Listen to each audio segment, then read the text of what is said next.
Let's imagine for a moment that you don't want to spend a ton of cash on any of the fancy fitness wearables that we looked at in the last video.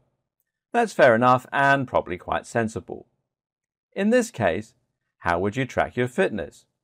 Well, in a ton of different ways, and as we'll see, you can certainly take a more MacGyver approach if that's more your style. Oh, and some of these tracking methods are things that you need to be doing on top of your fitness tracker anyway. In this video, you'll learn how to calculate things like your BMR and your AMR. Want to go old school on your fitness tracking? Well, here are some basic utilities you can use. The first is getting your heart rate. And if you want to monitor your heart rate without a fitness tracking watch, then you have a few options. One is to go to a gym with treadmills and other cardio machines and then just hold on to the handles. Normally, these will use bioimpedance sensors to give you a good reading, and if you keep your training consistent and take note of your heart rate, you'll be able to see your fitness improve over time. Another option is to buy a polar chest strap, which works with a lot of these machines and isn't too expensive. Failing that, well, why not do things the old-fashioned way and just take your pulse with your fingers?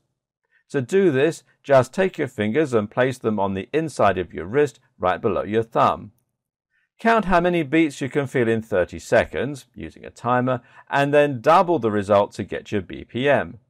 Of course, if you're pushed for time, you can go for 20 seconds and then multiply it by 3, but the more you count yourself, the more accurate the reading is going to be. To measure your resting heart rate, just take your pulse first thing in the morning. This gives you a good indicator of your overall cardio health. A healthier heart has to beat fewer times to circulate the same amount of blood. And it also tells you how much you recovered during the night and whether or not you're ready to train again. Something you should definitely be doing, even if you wear the most advanced strap in the world, is measuring your weight. This is an important metric to know generally, but it's especially useful if you're trying to lose weight. Now, it's important to be careful when measuring weight and using this along with dieting. The problem with measuring weight alone is that it doesn't differentiate between muscle and fat. Weight alone is actually a fairly useless metric then, because what's more important is body composition. So, how do you measure this? Well, one option is to submerge yourself in a special tank that can measure your mass via a clever displacement system, but you probably don't want to afford all that. Instead, why not just measure your waistline? If you're looking to lose weight, then no doubt this is basically what you're trying to affect, and it will offer a much more useful number to base your training on. We said that you needed to know your weight for general purposes too, though, and this is a good example of that. Your BMR and AMR can be used to tell how many calories you burn in any given day. But in order to know this number, you need your weight first. When calculating your calories burned, any fitness tracker is going to first calculate your AMR and BMR based on some data that you put in. Essentially, your BMR is your basal metabolic rate, which is the number of calories you burn when you're just lying there. You need to burn calories just in order to blink, in order to beat your heart, and in order to breathe. The AMR, meanwhile, is the number of calories you burn based on your activity. That doesn't just mean fitness training, but also things like walking, going to work, and so on. To calculate your basal metabolic rate, you use the following equations.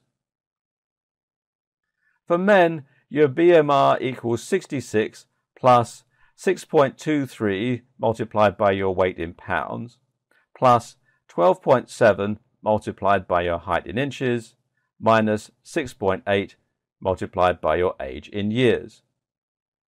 For women, it's slightly different. BMR is 655 plus 4.35 multiplied by your weight in pounds, plus 4.7 multiplied by your height in inches, minus 4.7 multiplied by your age in years.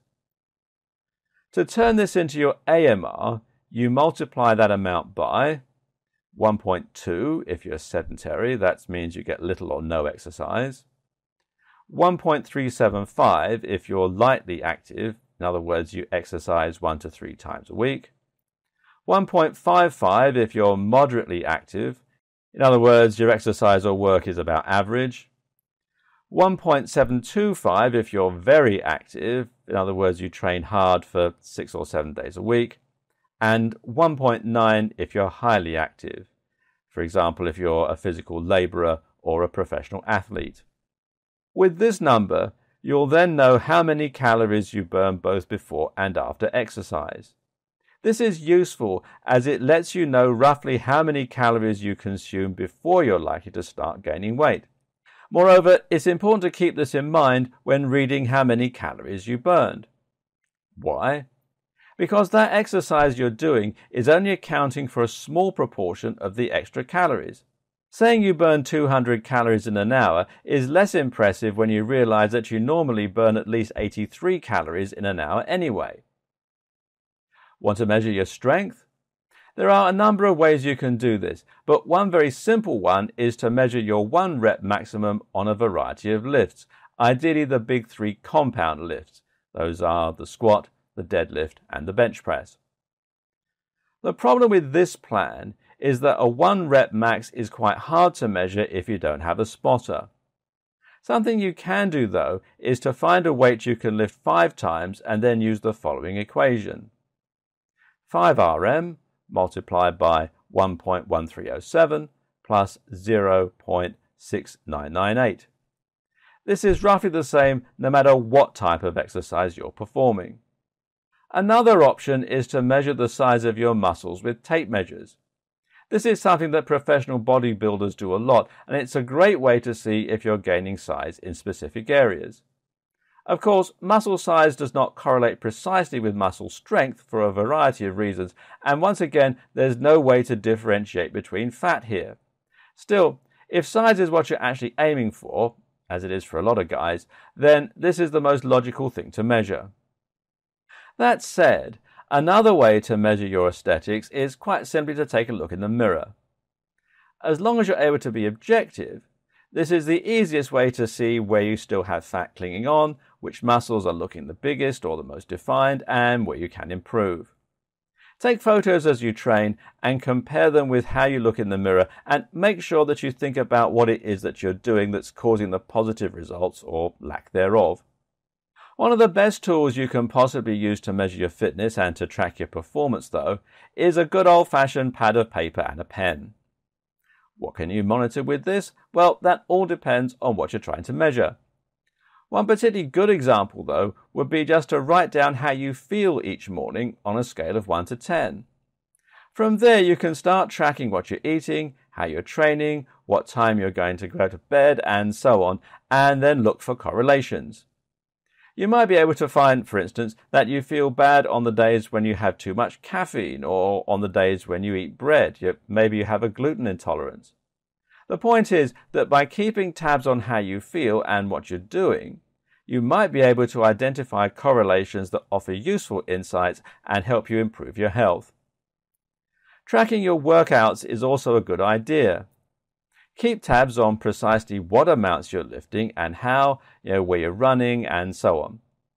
And this way, you can then compare that data to your stats and see whether all the hard work is really paying off. There's also a ton of social networks that allow you to do this on a more public forum, and here you can also benefit from some of the social benefits that something like Fitbit offers. For instance, BodySpace is a great site from bodybuilding.com where you can share your progress, your goals, and your pictures and get motivation and feedback from the community.